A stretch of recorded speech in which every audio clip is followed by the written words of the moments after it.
सर्वेभ्यो नमो नमः। कक्षा में उपस्थित सभी सदस्यों का आदर सहित यथायोग्य अभिवादन एवं स्वागत है।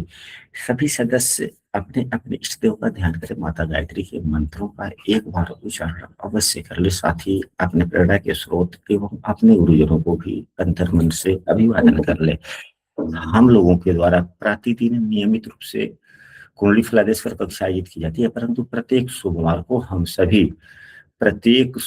को हम सभी मुहूर्त शास्त्र पर आधारित कक्षा आयोजित करते हैं। आज की कक्षा में जैसा कि आप लोग देख रहे हैं, लिखा गया है कि गृहारंभ का मुहूर्त पंचांग से हम सभी कैसे देखें। तो सबसे पहले तो हम लोग यह देखते हैं कि किस महीना में हम सबों को गृहवास करना चाहिए, यानी गृहारंभ करना चाहिए या नहीं करना चाहिए।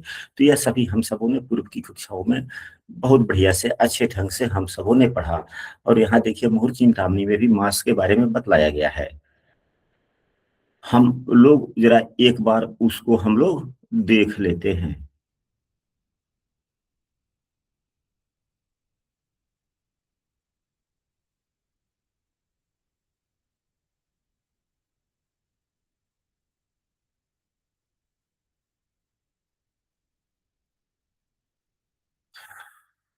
महीना किधर गया?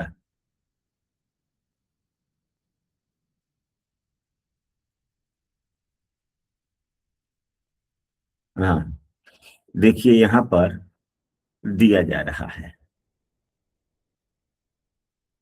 कि किस महीना में यदि हम गृहारंभ करते हैं तो क्या फल मिलता है। यह मुहूर्त चिंतामणि के 16वें श्लोक के बाद में यह दिया गया है। 16वें श्लोक का भावार्थ है। यहां से हम सबों को समझना चाहिए। चलिए आते हैं पुनः हम लोग सामान्यतः जो ओवरऑल हम लोग देखते हैं वह किस महीने में सामान्यतः हम लोग करते हैं। अलग अलग पुस्तकों में थोड़ा अलग अलग प्रकार से बातें दी गई है। जैसे कि बृहद ज्योतिषार भी हम लोग पढ़ते हैं तो उसमें भी कुछ अलग हल्की सी विभिन्नता पाई जाती है। हल्की सी विभिन्नता पाई जाती है।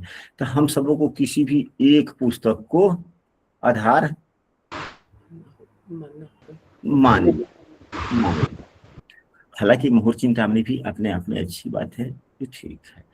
तो सामान्यतः हम लोग कैसे देख लें, तो जब घर अगर बनाना है तो सबसे पहले किस दरवाजे की तरफ बनाना है, किस मुख की तरफ बनाना है।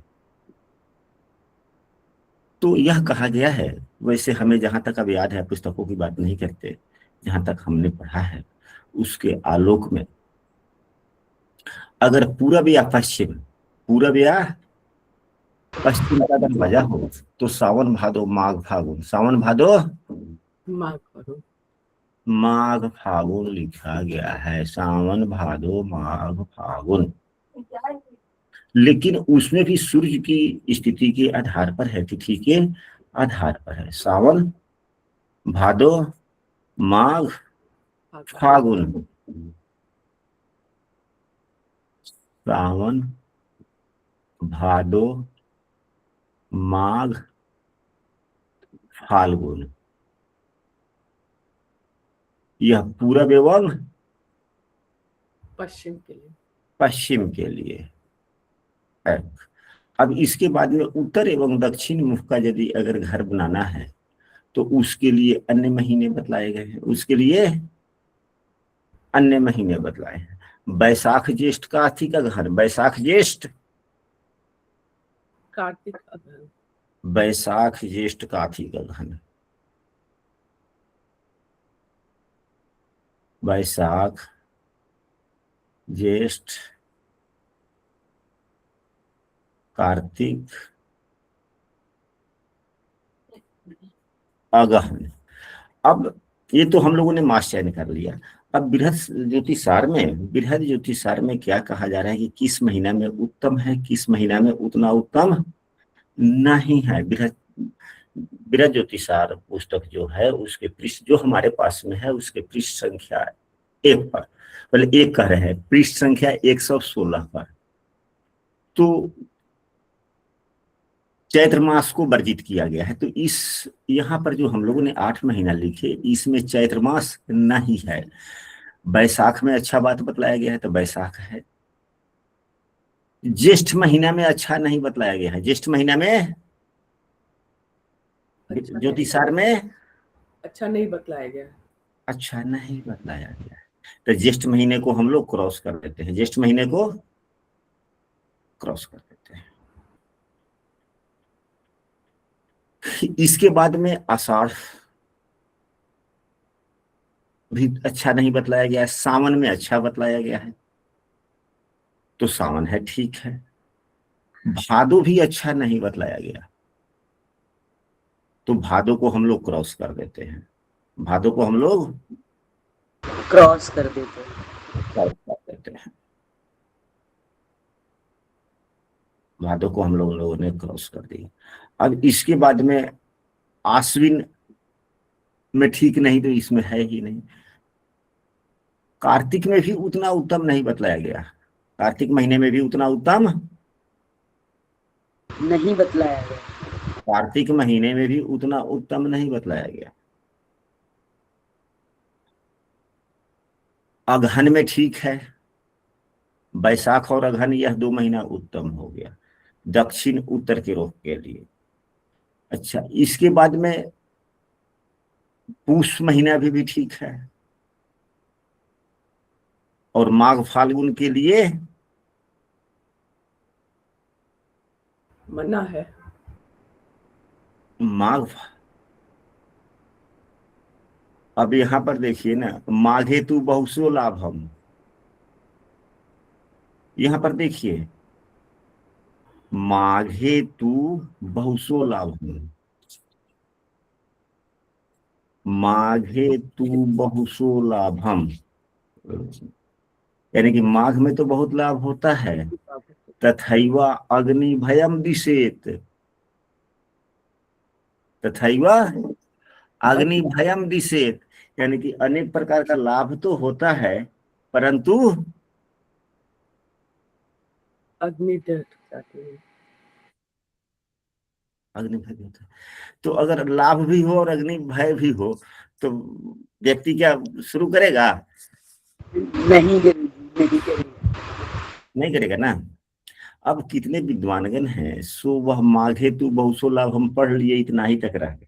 लेकिन यहाँ पर हल्का लाभ है तो नुकसान भी तो बतला रहा है अग्नि भय भय। और मकान तो एक बार बनता नहीं है कि चलो भाई फिर बाद में जब देखेंगे तब इसको सुधार लेंगे। वो कपड़ा लत्ता तो है नहीं। अगर मतलब कि पैंट है, शर्ट है, मैं कुर्ता पहना हूं तो भाई ठीक है, फाल्गुन माघ महीने का कुर्ता सिलवाया हुआ अच्छा होता है, माघ महीने का कुर्ता सिलवाया हुआ अच्छा होता है। लेकिन हो सकता है भविष्य में अग्नि से जल जाएगा, तो अग्नि से जल जाएगा तो फिर दूसरा सिलवा लेंगे। लेकिन मकान तो कपड़ा नहीं है ना। जीवन में बहुत से व्यक्ति ऐसे होते हैं कि पूरे जीवन व्यतीत हो जाता है किसी को घर बनवाने का नहीं मिलता है समय।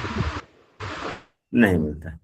तो इसलिए कांचनम फाल्गुन विद्या देती मासम गृह, यानी कि फाल्गुन के लिए उतना ये नहीं है। फाल्गुन ठीक ही है, फाल्गुन तो ठीक कहा जा सकता।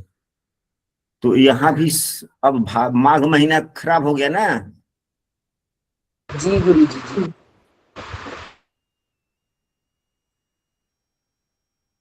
तो हम लोग को यदि पूरब या पश्चिम के दरवाजे का, अगर पूरब या पश्चिम के दरवाजे का अगर गृहवास करना है, गृहारंभ करना है तो सावन एवं फागुन। सावन या फाल्गुन। उत्तर या दक्षिण का है तो बैसाख और बैसाख और अगहन। अगहन। अगहन। अब इनका दरवाजा पूरब के रुख का है, इनका दरवाजा पूर्व रुख है। पूरब रुख का है। तो क्या सावन महीने में गृहवास के दिन बन रहे हैं? तो हर पंचांगों में दिया रहता है, किसी के शुरू के पन्नों में दिया रहता है, किसी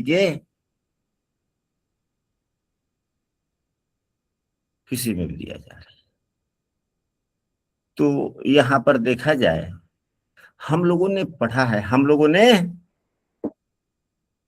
पढ़ा है कि पढ़ा है कि शुक्ल पक्ष अच्छा होता है, शुक्ल पक्ष, अच्छा होता है। कृष्ण पक्ष अच्छा नहीं होता। अब पंचांग में देखने पर कई चीजों को मिला करके तब मुहूर्त बनाए जाते हैं। तो सावन में शुक्ल पक्ष में तो तिथि है, सावन को शुक्ल पक्ष में तो कई तिथियां दिख रही है। यहाँ लिखा जा रहा है पूर्णिमा में गृहारंभ, एक ही तिथि बन रही है पूर्णिमा के दिन इस पुस्तक के पंचांग के आलोक में। यहाँ भी यह भी है तो गृह प्रवेश वाली बात दी गई है। यहाँ पर दिया जाए, यहाँ गृहारंभ है, यह भी गृह प्रवेश है, यह भी गृह प्रवेश है, यह भी गृह प्रवेश के बारे में, हालांकि वहां पे जीर्ण गृहादि प्रवेश है। तो यहाँ पे 15 लिख दिया गया, यानी कि पूर्णिमा। अब हम लोग चलते हैं पुनः, तो सावन में पूर्णिमा के दिन यानी कि रक्षाबंधन के दिन तो आया, क्योंकि दिशा कहा है पूरब, हम लोगों को दिशाओं का भी चयन करना है, देखना है कि किस दिशा में किस दिशा का दरवाजा है, तो किन तिथियों को हम लोग चयन करें। चयन करें। तो हम लोगों ने वह त्याज तिथियां मुहूर्त चिंतामणि में हम लोगों ने पढ़ा है, हम लोगों ने त्याज तिथियां पढ़ी है। तो वह क्या बतला रहा है, वहां पर हम लोगों ने क्या पढ़ा, तो यदि पूरब दिशा है तो वह कृष्ण पक्ष के अष्टमी नवमी तक, कृष्ण पक्ष के अष्टमी नवमी उत्तम नहीं है। या आप लोगों ने नोट किया होगा तो उसको भी देख सकते हैं कि आप लोगों ने नोट किया है, नहीं तो मुहूर्त चिंतामणि में हम लोगों ने स्पष्ट पढ़ा था, हम लोगों ने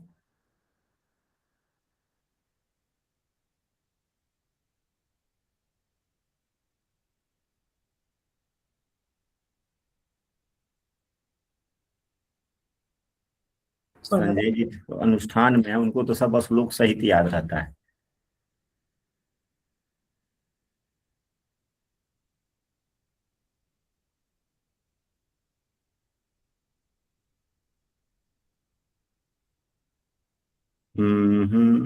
देखिए, अब यहाँ पर लिखा जा रहा है कि पूर्णिमा से कृष्ण पक्ष की अष्टमी पर्यंत पूर्व मुख का,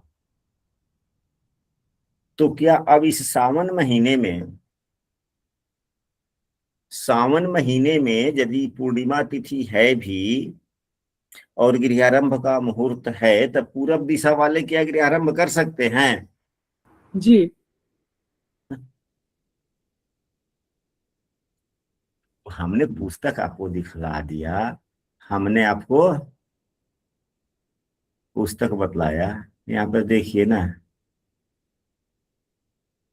पूर्णिमा से कृष्ण की अष्टमी पर्यंत पूर्व मुख का,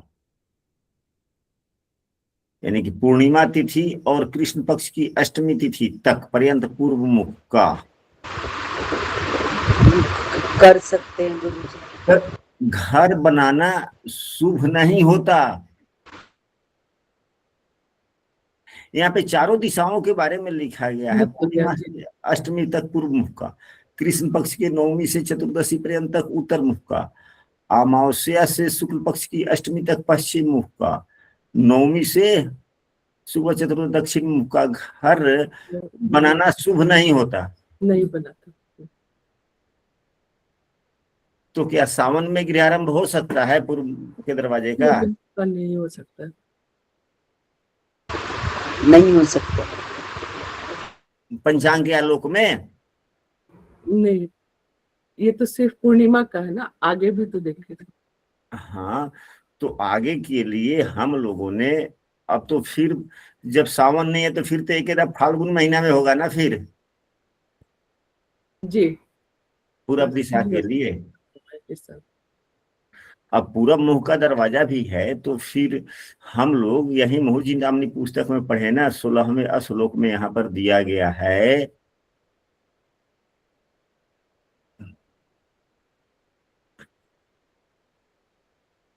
कि किस दिशा के मुख का किधर घर बनाना चाहिए।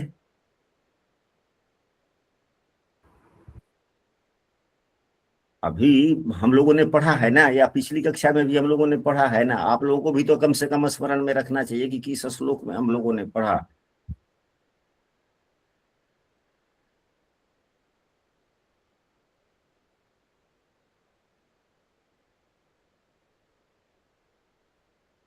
अब यहाँ पे देखिए, कुंभ के सूर्य रहने पर फाल्गुन में पूरब में, कुंभ के सूर्य रहने पर फागुन में पूरब, हाँ, पश्चिम मुंह का, मतलब अलग अलग महीनों के लिए यहाँ पर अलग अलग राशि आदि राशि के आधार पर। सूर्य के चलिए प्रति। तब राशि से, कुंभ राशि के सूर्य फाल्गुन महीना में रहते हैं कि नहीं रहते हैं? रहते होंगे तभी तो लिखा गया है ना। जी जी जी गुरु जी जी।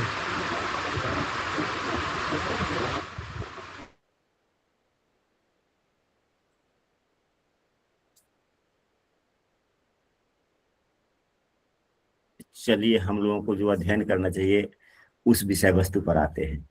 तो जितना हम लोगों ने पढ़ा उसके आलोक में अब पूरब दिशा के लिए वर्जित तिथियां, पूर्व दिशा के लिए वर्जित तिथियां कौन कौन है से वह लिख लेते हैं। पूर्व दिशा के लिए वर्जित तिथियां पूर्णिमा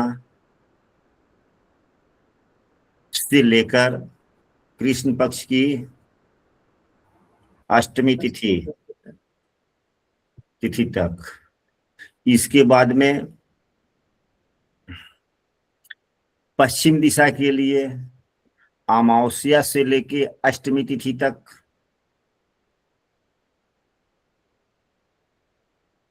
पश्चिम दिशा के लिए यह पूर्णिमा से पूर्व दिशा है, पर पूर्णिमा से तो, अब पश्चिम के लिए अमावस्या से शुक्ल पक्ष की अष्टमी तिथि तक नहीं शुभारंभ करना चाहिए पूर्व पश्चिम। अब उत्तर एवं दक्षिण यह रह गया। तो उत्तर के लिए कृष्ण पक्ष की नवमी से लेके कृष्ण पक्ष की चतुर्दशी तक। उत्तर दिशा के लिए कृष्ण पक्ष की नवमी से लेके चतुर्दशी तक। हाँ, तो कृष्ण नवमी से लेकर चतुर्दशी तक, क्योंकि कृष्ण उसके बाद में 14 के बाद में 15 आ जाएगा अमावस्या, तो पश्चिमी या इस तिथि में आ ही गया ना। जी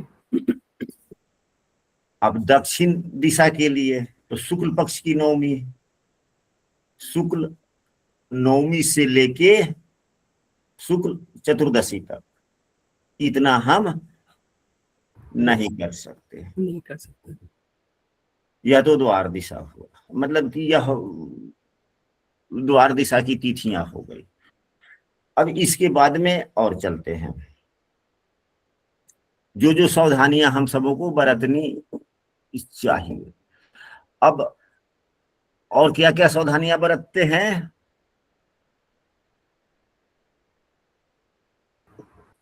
वार,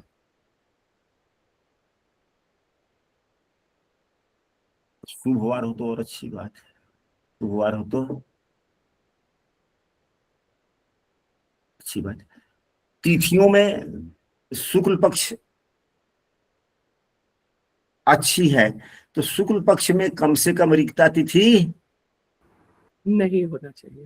न होना चाहिए, रिक्ता तिथि न होनी चाहिए। जैसे द्वितीया हो, तृतीया हो, ठीक है, पंचमी को भी पूर्णा तिथि कही गई है, लेकिन कुछ एक दो पुस्तक में हमने पंचमी तिथि नहीं पढ़ा है। जी षष्ठी तिथि हो, सप्तमी तिथि हो, भद्रावास। जी वो तो देखना ही चाहिए, वो तो देखना चाहिए। तो तिथि में हम लोग लिख लेते हैं द्वितीया तृतीया तिथि भी लिख लेते हैं, द्वितीया तृतीया।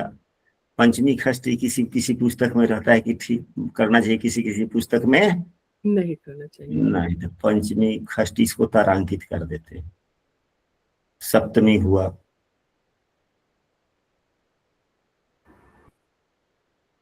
ठीक, अष्टमी ले सकते हैं, नहीं लेंगे। क्योंकि अष्टमी से 14 तक तो मना है। नहीं, अष्टमी से 14 तक मना है तो वह सभी दिशाओं के लिए मना नहीं है ना। हाँ, उत्तर और सभी दक्षिण के दिशाओं लिए। का तो मना है। अष्टमी हुआ, दशमी हुआ, एकादशी हुआ, तो दशमी एकादशी के लिए नहीं, लेकिन हाँ दशमी को भी कर सकते हैं, एकादशी को भी कर सकते हैं, लेकिन किसी किसी पुस्तक में, चाहे कोई आचार्य जी कहते हैं कि हम अपने पुस्तक में पढ़े हैं दशमी एकादशी तिथि उत्तम नहीं होती। इसमें तारा तो नहीं लेंगे, चलिए। बात लेंगे जी। देखिए, मूल बातें हैं, हमारे बाबा कहा करते थे कि शुभ तिथियां हो, कम से कम रिक्ता तिथि ना हो, और पंचांग में जिन तिथियों के बारे में चर्चा जिक्र किया गया हो वह तिथियां मान्य हो जाती है, वह तिथियां मान्य हो जाते हैं। मान्य हो जाती है, क्योंकि वो विद्वानगण ढेर सारे अपने विषय वस्तुओं को समझ कर, कई पुस्तकों का सारांश लेकर अवलोकन कर फिर वो पंचांग बनाते हैं, फिर वो पंचांग बनाते हैं। बनाते हैं। तो तिथि जो पंचांग में वर्णित है गृहारंभ के लिए, वर्णित है। हाँ, जो पंचांग में गृहारंभ के लिए जो तिथि वर्णित कर दिया गया है वह सभी तिथियां ठीक है, वह सभी तिथियां। सही। एक पुस्तक है, उस पुस्तक में हमने पढ़ा है, लेकिन वह श्लोक पूरा याद नहीं है, उसका भावार्थ भी पूरा याद नहीं है। श्लोक पूरा याद रहता तब तो हम बोलते, लेकिन है कि अर्थनाशो भवेत खष्टि, अर्थनाशो बहुत कष्टी। अर्थनाशो भवेत खष्टि एकादश्याम विघ्नमेव च पंचम्यांग चौर्भीति स्यात् दशम तो निरुपाद भय। इस प्रकार से है। तो जब अगर लिखा गया है किसी पुस्तक में, हम तो उतने महाज्ञानी नहीं हैं, हम तो उतने बड़े महाज्ञानी नहीं हैं कि हम संस्कृत के श्लोक का निर्माण कर सकें, लेकिन अगर है था, हमने पढ़ा था, तभी तो स्मरण में कुछ ना कुछ है जी। पंचम्यांग और भीति से याद 10म्यांग भांतु निर्बाध भयम, ऐसे करके है। निर्बाध भयम यानी कि अपने से बड़े जन से हमें से कष्ट मिलना नहीं हो सकता। अर्थनाशो भवेत खष्ट्याम, यानी कि अगर खष्टी को शुरू करते हैं तो धन की हानि। दशम्याकाम विघ्न में वच इत्यादि।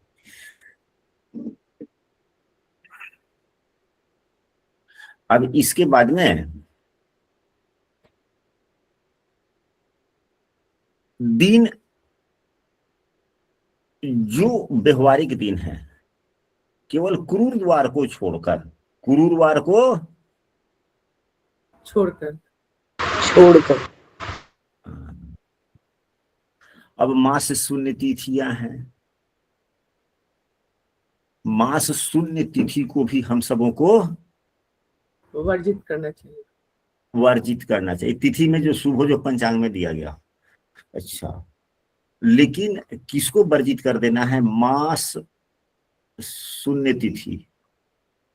ये अलग अलग महीनों में अलग अलग तिथियों को मास शून्य तिथियां बनती है, जो मुहूर्त चिंतामणि में हम लोगों ने पूर्व की कक्षा में पढ़ा है। मुहूर्त चिंतामणि पुस्तक देखा जा सकता है, किन किन चीजों की सावधानी हम लोग बरतें, हम लोग आज उस पर चर्चा कर रहे हैं।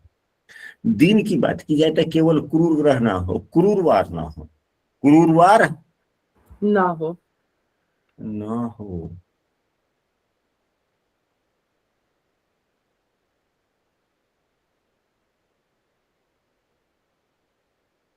चाहे शनिवार ही क्यों ना हो, शनिवार भी बहुत उत्तम दिन होता है, शनिवार भी उत्तम होता है।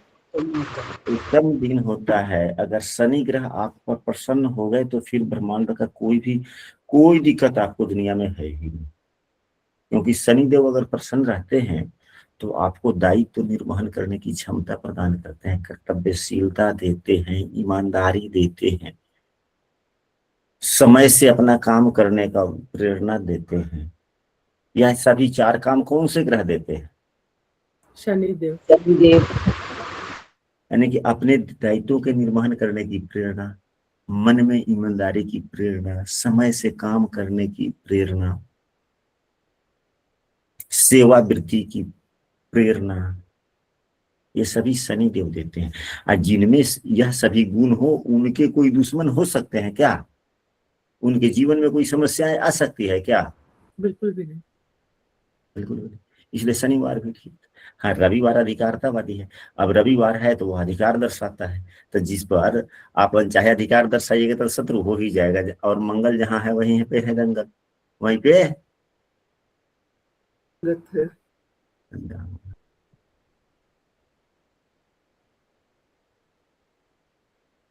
नक्षत्रों की बात की जाए तो नक्षत्र आप लोग नोट करेंगे, रोहिणी, मृगशिरा, पुनर्वस। रोहिणी, मृगशिरा, पुनर्वसु। पुनर्वसु, रोहिणी सर,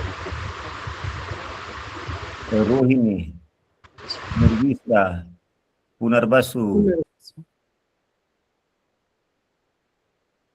उत्तरा तीनों, रेवती, उत्तरा तीनों, रेवती, मुख्य हस्त, चित्रा, स्वाति, मुख्य हस्त, चित्रा, स्वाति। मुख्य हस्त, चित्रा, स्वाति, मुख्य हस्त, चित्रा, स्वाति, अनुराधा,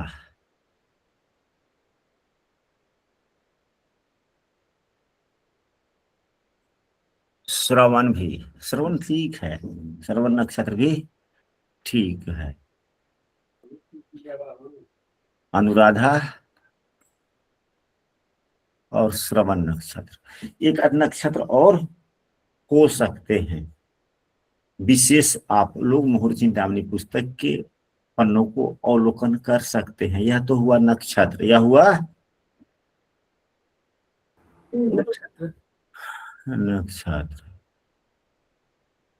अब देखें कि व्यक्ति काम क्या कर रहा है। व्यक्ति काम क्या कर रहा है? काम क्या कर रहा है? क्या वह पठन पाठन करके अपना या विद्या के सहारे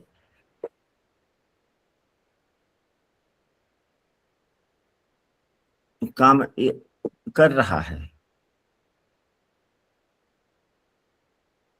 क्या काम विद्या के सहारे कर रहा है? जैसे कि हमारा काम किस चीज का हो रहा है? टीचिंग का सर, हाँ जी, पढ़ाने का सर। तो यह इसको किसको कह सकते हैं? विद्या के सहारे ना। जी जी जी। जी गुरु जी। या 4 वर्ण होते हैं जन्म के आधार पर, या कर्म के आधार पर भी 4 वर्ण है ना, ब्राह्मण, जी। क्षत्रिय, वैश्य, शूद्र। वैश्य शूद्र। जी। जन्म के आधार पर भी है, वो नक्षत्र के आधार पर हो सकता है। नक्षत्र के आधार पर होता है। ब्राह्मण में भी शूद्र वर्ण के होते हैं, और शूद्र जाति में भी ब्राह्मण वर्ण के होते हैं कि नहीं होते हैं? जी। तो जन्म के आधार पर वर्ण किसी भी जाति में किसी भी वर्ण के लोग हो सकते हैं। शूद्र में भी ब्राह्मण वर्ण के लोग हो सकते हैं, ब्राह्मण में भी शूद्र वर्ण के लोग हो सकते हैं। तो रामायण में लिखा गया कि कर्म प्रधान विश्व करी राखा। कर्म प्रधान विश्व करी राखा। तो हमारे बाबा भी कर्म को प्रधानता देते थे, कर्म को प्रधानता देते। हाँ, कि जो व्यक्ति जिस प्रकार का कर्म कर रहा है अपने ज्ञान के आधार पर उसके वर्ण का चयन करे, या नहीं तो जन्म के नक्षत्र के आधार पर करे। किसी ना किसी आधार पर तो करना होगा ना। जी। तो विशेष रूप से अगर गुरु शुक्र खराब है, गुरु शुक्र खराब यानी कि गृहारंभ के समय गुरु या शुक्र, गुरु शुक्र अगर कमजोर है, अस्त है, तो उस व्यक्ति के लिए वह जो ब्राह्मण वृत्ति करता है उसके लिए वह फिर नुकसानदायक हो गया। अच्छा, उत्तम नहीं। नहीं हुआ। सूर्य मंगल बलवान होने चाहिए किसके लिए? जो क्षत्रिय वृत्ति करता है, क्षत्रिय वृत्ति करता है। कर रहा है और गृहारंभ कर रहा है, उस समय अगर सूर्य मंगल कमजोर है नहीं शुरू करना। तो अच्छा नहीं। अगर जो वैश्य वृत्ति करता है यानी कि व्यवसाय, जी जो व्यक्ति व्यवसाय कर रहा हो, अगर वह गृहारंभ कर रहा है, आपने मुहूर्त बना दिया और उस समय चंद्रमा बुध अगर कमजोर है उस मुहूर्त पर, तो फिर घर का लाभ उसे नहीं मिलेगा। मतलब वह मुहूर्त उतना उत्तम नहीं होगा, क्योंकि वो तो व्यवसायी है, दुकानदारी करता है, आदान प्रदान करता है, और वो घर शुरू करने के समय बुद्धि कमजोर है, तो फिर व्यवसाय वाली बुद्धि उस घर में आएगी? नहीं आएगी। गड़बड़ हो गया। और जो सेवावृत्ति करता है यानी कि वैसे काम कर रहा है, शुद्ध वाला मतलब जो काम है, सेवा वाला काम है, मजदूरी है, कर रहा है कोई, वो किसी भी प्रकार का मजदूरी करता है, तो दुनिया में तो सब कोई मजदूर ही है, सब लोग मजदूर ही है। हमको भी तो एक प्रकार का मजदूर ही समझा जा सकता है, हम भी तो काम करते हैं, दुनिया में कौन व्यक्ति मजदूर नहीं? हम लोग ईटा सीमेंट, क्या? और हम लोग ईटा सीमेंट। नहीं ना, ईटा सीमेंट नहीं है, आप भी मजदूर हैं। आप भाई भले सुप्रीम कोर्ट में जाते हैं, काम नहीं, करते हैं, आपके तो किसी न संदर्भ किसी में का तो बोला है। काम करते ही है ना। जी करते हैं, लेकिन आपके संदर्भ में बोले हैं। ठीक है, कहने का मतलब ये है कि सब कोई तो काम ही करता है। तो जो वैसे फिजिकल वर्क करता है, स्ववृत्ति करता है, जिसको शूद्र की संज्ञा दी जा सकती है, तो उस वह जब घर बना रहा हो तो शनि मजबूत होने चाहिए। शनि मजबूत होनी होना चाहिए। चाहिए। नहीं तो सब गड़बड़, एक नहीं चीज तो नहीं होना चाहिए। एक चीज हम यहाँ ये कहते हैं कि जो गंडांत वाले नक्षत्र है वो आ सकते हैं वर्जित में, जो कि नहीं है यहाँ एक भी। तो गंडांत तो गंडांत ही हो गया, वो तो जलता हुआ होता है ना। हाँ तो वो भी किताब में रहना चाहिए ना, अगर है तो। नहीं तो आखिर गंडांत में रेवती तो हमने लिखा है, रेवती रेवती तो रेवती है जी, बाकी कोई नहीं है। रेवती जो है ना बड़ा शुभ नक्षत्र माना जाता है, जी कुछ ना कुछ विशेषता तो होगी। होती है जी। हाँ, अब श्रवण नक्षत्र पंचक में है, नहीं नहीं श्रवण नक्षत्र पंचक में नहीं, उसके बाद में पंचक शुरू होता है। घनिष्ठा पंचक में होते हैं। तो यह हो गया, हमने यहाँ पर नहीं लिखा, लेकिन आप लोगों ने लिख लिया होगा कि अब सूर्य किसका बलवान होना चाहिए? सूर्य किसके लिए उत्तम है? सूर्य देव किन के लिए बलवान हो? और मंगल, गुरु शुक्र किसके लिए बलवान हो? चंद्रमा बुध किसके लिए बलवान होना चाहिए? शनिदेव किसके लिए बलवान होने चाहिए? तो सूर्य मंगल ब्राह्मण के लिए ना, नहीं ना, क्षत्रिय वर्ण के लिए, प्रिय वर्ण के लिए। गुरु शुक्र ब्राह्मण वर्ण के लिए, चंद्रमा शुक्र वैश्य वर्ण के लिए, और यह शनि शूद्र वर्ण के लिए। शूद्र। अब इसके साथ में गृहारंभ करने के समय में कौन से ग्रह कमजोर होंगे तो क्या फल होगा? कौन से ग्रह कमजोर होंगे तो क्या फल होगा, यह भी हम सबों को समझना चाहिए। यदि सूर्य निर्बल हो किसी के लिए भी, ये नहीं कि सूर्य का है तो भाई केवल शनि को ही देखना है ना, सूर्य कमजोर होगा तो क्या हो जाएगा? तो भाई सूर्य मालिक है, सूर्य क्या है? राजा है, मालिक है। मालिक है। तो सूर्य अगर कमजोर होगा तो आपके यश वृद्धि में समस्याएं आएंगी, आपके यश मान मर्यादा प्रतिष्ठा की वृद्धि में बाधाएं आती रहेगी। अगर चंद्रमा अगर कमजोर है, जिस वक्त आप गृहारंभ कर रहे हैं तो चंद्रमा कमजोर है, तो स्त्री, स्त्री माता को कहते हैं। स्त्री माता। सभी महिलाएं स्त्री हैं।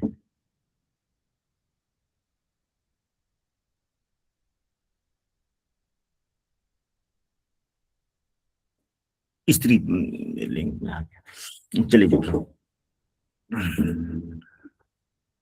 तो स्त्री नाश, क्योंकि और देवगुरु बृहस्पति अगर खराब होते हैं तो सुखों का नाश होता है।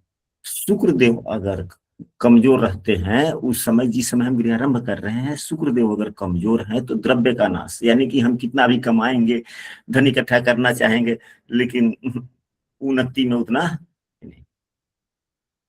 नहीं होगा द्रव्यों का। हाँ, मतलब कि धन वृद्धि में समस्या है। देवगुरु बृहस्पति खराब है गृहारंभ के समय में तो सुख वृद्धि में समस्या है।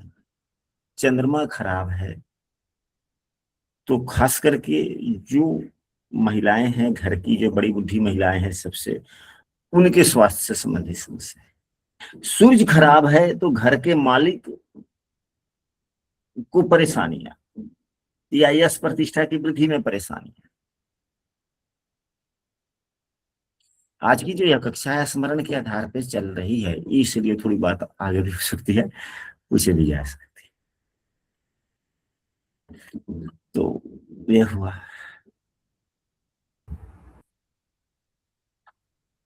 यदि सूर्य गृहारंभ के समय में सूर्य निर्बल हो तो क्या होगा?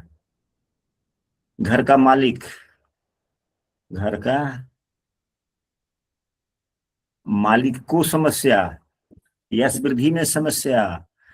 चंद्रमा अगर घर गृहारंभ के समय में कमजोर हो रहा हो तो घर की माताएं, बड़ी महिलाएं, अब मान लीजिए कि सास पतोहू सब है, तो सास को समस्या होते होते होते होते होते होते तो आयु आया, सास मर गई, फिर उसके बाद में जो बनी, जो बची वयोवृद्ध, फिर वही, तो फिर तो आप हो गए। यानी कि महिलाओं को समस्या होते रहना।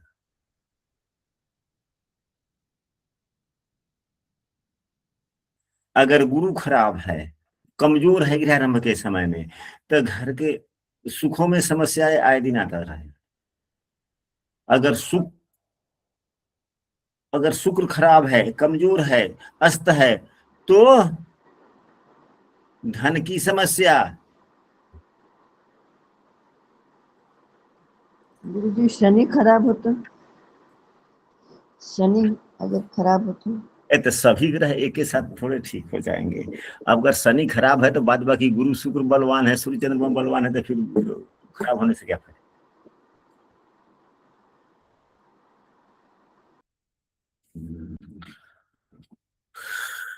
चलिए, अब इसके बाद में देखिए, मुहूर्त का निर्धारण करना कोई आसान काम नहीं है। कम से कम गुरु शुक्र अस्त हो तो नहीं करना चाहिए। भू हास्य को वर्जित करना चाहिए, अग्निबाण को वर्जित करना चाहिए, अग्नि पंचक को वर्जित करना चाहिए, भूशयन को वर्जित करना चाहिए, भूरजस्वला को वर्जित करना चाहिए, भूरुदन को वर्जित करना चाहिए, शूलगंड योग वर्जित करना चाहिए, व्याघात व्यतिपात योग को वर्जित करना चाहिए, और भी ढेर सारी बातें हैं। फिर तब उसके बाद में आता है कि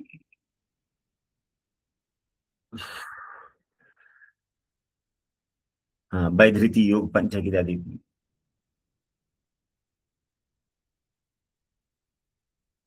अब नींव खोदने की दिशा, लग्न कैसा हो तो लग्न मजबूत हो, शुभग्रह के द्वारा देखा जाता हो, लग्न में शुभग्रह हो, केंद्र में गुरु तो इत्यादि। ये तो खैर ज्योतिष की बातें हैं। या तो फिर सर्प सिर दिशा देखा जाता है, राहु मुख दिशा देखा जाता है, ढेर सारी बातें हैं। सिर पर वैसे भी भवन का निर्माण ठीक नहीं होता है, वह स्वामी नाशक होता है। पीठ की ओर भी ठीक नहीं है। और भी ढेर सारी बात है। तो वह राहु मुख दिशा जब आदमी देखता है तो उसके लिए भी हम सबों को कुछ और सीखना चाहिए।